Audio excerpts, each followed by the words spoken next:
السلام عليكم ورحمة الله وبركاته. بتبدأ حلقتنا لما سراج بيقع على الأرض وبيمسك كبير ايده وبيساعده ان هو يقوم. بيقول سراج ان هو بخير، وبتحاول أنبيكا ان هي تقرب من سراج وبتقع والكل بيمسكه. بتسأل أنبيكا بتقول هو ايه اللي بيحصل؟ حاولوا ان انتوا تتحكموا في نفسكم، فهم بيحاولوا يتحكموا بنفسهم عشان ما يفقدوش توازنهم. بتبتسم هيتال بسخرية، وبعدين بتلاقي كسار زيت على الأرض وبتصرخ وبتقول محدش يتحرك علشان الزيت انسكب على الأرض. وبتقول ان احنا لازم نطفي كل المصابيح من حولنا، والكل بيحاولوا ان هم يطفوا المصابيح. بتروح ارتي علشان تنام. بيجي مكيش او اخوه للغرفة، بياخد التليفون عشان يحذف كل البيانات. هيتال وظروفي في الاوض. بيقول الرجل هيتال ان الحريق مشتعل في البيت وان الانفجار هيحصل دلوقتي. ومسرعان ما انتشر الحريق الا اشعله البلطجي بتاع هيتال في كل مكان. وبتقول هيتال وبتطلب منه هيتال ان هو يمشي من هناك. بتقول ظروفي ان حلم امبيكا بيحترق النهارده. بتطلب امبيكا من الكل ان هم ما يخافوش، وبتطلب من سراج ان هو يتصل بالمطافي. بتقول كسار انه محدش هيجي والكل بيحتفل بالعيد. جينال بيقول هنجيب المية ونطفي النار. بتقول أنبيكا ده مش هيفيد، فالزيت منتشر في كل مكان.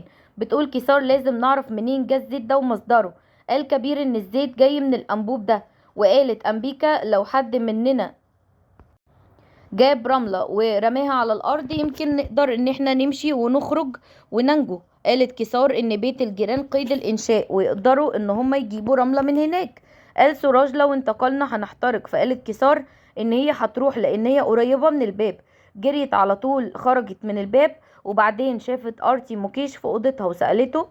جت شاكونتالا وقالت لهم ان هي هتديهم ضعف الفلوس. جت كيسار وجابت اكياس الرمل ووصلت لامريكا وطلبت من ربنا انه يساعد كيسار. ووقفت كيسار وهي عماله بتبص للكل. هيتال بتقول لظروفي ان احنا لازم نمشي دلوقتي، فبتقول لها علشان نشوفهم هما بيحترقوا. سألتها ظروفي طب هنخرج ازاي؟ فقالت لها هيتال ان معاها المفاتيح وتقدر توصل للصواميل والمسامير.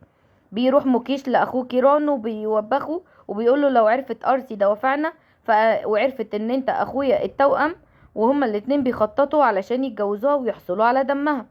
كيسار بتكب الرمل على الزيت وبتشتعل النار في الاماكن اللي ما فيهاش الرمل. وبيخرجوا ضيوف من البيت، وبتقول كيسار ان هي لازم تدور على مصدر الزيت. وبتروح للصهريج وبتقفل الصنبور بتاع الصهريج. بيخرج كبير سراج وبيقول له ان الزيت لسه جاي. فبيقول سراج طب احنا هنروح ونشوف. بتشوف هيتال كيسار وهي بتغلق الصنبور وبتقول ان هي هتدمر عملي الشاق، وبتلتقط علبة الزيت من المطبخ. وبتقول ان هي هتفتح مصدر تاني للزيت، وهتكون النار دي هتكب زيت كتير وهتقتل الكل. وبتقول خطتي مش ممكن ان هي تفشل ابدا ولا باي تمن. بتكب فعلا الزيت على الارض بره، والنار بتشتعل وبتصرخ هيتال وظروفي وبيطلبوا المساعدة. بيجوا الكل هناك بقلق، وبتقول أنبيكا دول كانوا محبوسين في الأوضة. بتحاول كيسار ان هي تنط في النار وبتصرخ هيتال وبتطلب منها ان هي توقف. وبتقول بقى انها بتكرهها كتير وانها مش عايزة ان هي تنقذها. هيتال بتقول انه الحقيقة ان اللنجانة مملوءة بالبارود بتاع البندقية، ولو نطت في النار هتنفجر وهنموت كلنا. طبعا الكل اتصابوا بالصدمة. وسألت أنبيكا ان اذا كان هي اللي ملتها ولا لا. فقالت هيتال انا مليت بارود البندقية في اللبس بتاع كيسار. طلبت أنبيكا من كيسار انها ما تدخلش، وكانت هيتال وظروفي خايفين جدا. وقالت كيسار ان لازم حد ينقذهم. قالت أنبيكا هنفكر في طرق تانية. قالت كيسار ان هما كده هيفقدوا عيلتهم وهي مش ممكن تفقدهم. صبت الرمل على النار ودخلت المطبخ. غطت وشوشهم بقطعة قماش وخرجتهم بره، لكن هي علقت في النار.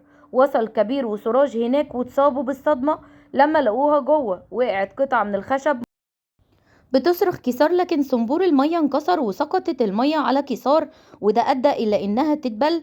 وبعدين الكل بيبتسم لما بتشتعل النيران حوالين كيسار، وبتجري أنبيكا لكيسار وبتحضنها وهي عمالة تعيط. بيشوف كبير إيديها وهي محترقة وبيمزق الشال بتاعه علشان يربطها بإيديها، لكن سراج ساعتها بيوقفه وبيقوله إن الطبيب هيعتني بيها.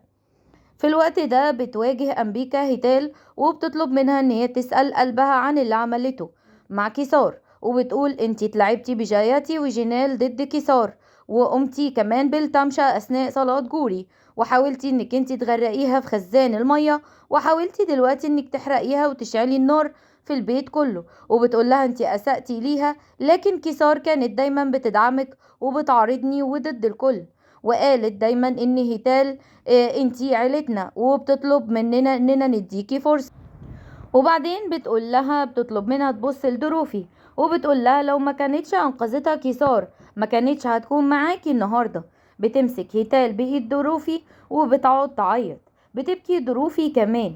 وبعدين هيتال بتقول انا عملت حاجات كتير، وبتقول انا اللي حفزت درشان بالضوء الاحمر اثناء اداء رقصه علشان يحصل غلط وتلام كيسار، وبتقول انا اللي خليتها تشرب مشروب مسكر عشان تتلطخ شخصيتها وتسببت في سقوط السقف. بيغضب جينيش وبيكاد ان هو يرفع ايده عليها، لكن كيسار ساعتها بتوقفه وبتطلب منه ان هو ما يعملش كده. بيقول سراج ان كيسار كانت بتعتبرك دايما ان انتي واحدة من عيلتنا، لكن انتي بقعة سودة على عيلتنا، وبيطلب منها ان هي تمشي من البيت. بتقول كيسار ان احنا مخليينها في بيتنا وما بنطردهاش، من فضلك ما تقولش الكلام ده. بتقول هيتال ان انا ما عملتش الصح دايما وما استحقش كمان المغفرة. وبتقول لما قررت ان انتي تخليني اصلح طرقي احترقت بالغضب والغيرة وفكرت ان انا اعلمك درس. وبتقول أمبيكا إن هي ما كانتش عايزة أبدا إن تكمل قسمها، حتى لو كان ده حصل فكان هيثبت غلطها في طلب نصيبها. بتقول كيسار إن هي أثبتت إن قرار أمبيكا كان صح، وبتقول انت انعكاسها. بتقول جاياتي إن خطاياكي مش هتغسل بإنك انت بتقولي الكلام ده. وبتحس جينال بالخجل من إن هي صدقتها، وبتقول إنها فقدت الثقة دلوقتي. وبتقول هيتال لبا بتعتذر لها عن اللي حصل. بيقول انشي ان ريدي وانا ما عجبناش بكيسار، لكن اللي عملته هيتال غير مقبول. وبتقول ان كيسار كانت دايما قررت هتقرر دلوقتي هيتال هتتعاقب ولا لا.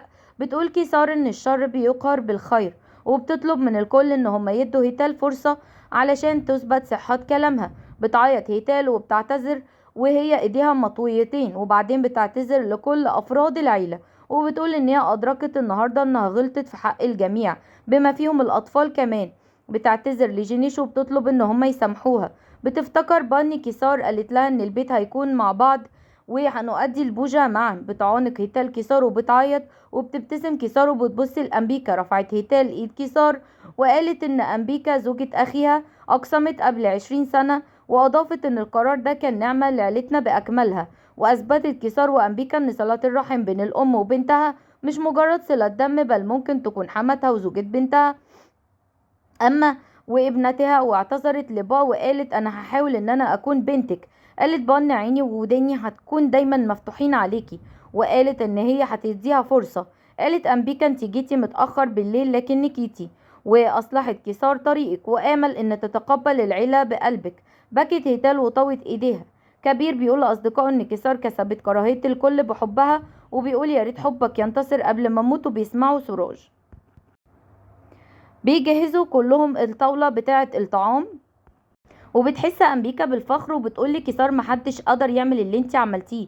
وبتقول لها انا معرضتش قيامك ابدا. بتقول أمبيكا هدفنا واحد وعشان كده هدعمك. بيصعد الكل لمائدة الطعام، وبتقول كيسار للكل اللي هي عملته. وبعدين بتقول ان هي هتقدم كل شيء لسراج وماسو. بيتناولوا الطعام بسعادة. موكيش وارتي في السوق، واكبر البائع الاساور ارتي على ارتداء الاساور وتعرضت ايديها لجرح طفيف. غضب موكيش لما شاف الدم وانهال ضربا على البائع. وصل انش واختبأت ارتي وسأله موكيش هي راحت فين. فسأل انش واشارت له ارتي بان هو ما يقولش هي فين، وقال له ان هي مشي. وشكرت ارتي انش. قالت لأمبيكا ان كيسار عملت ثقب في السماء، واخبرتها ان هي تتكلم مع الكل عن كيسار لو ارادوا ان تكون باهو. وقالت جاياتي ان الزهور جاهزة، وقالت كيسار ان هي هتجيبها من الأوضة بتاعتها. وصل سراج لهناك وقال انه عايز يتكلم معاها. قالت كيسار ان هي لازم تنزل الزهور، وبعدين حط حبل الزهور عليها وشدها ناحيته ومسكها وحاول تقبلها، وقالت له بلاش ننسى حدودنا.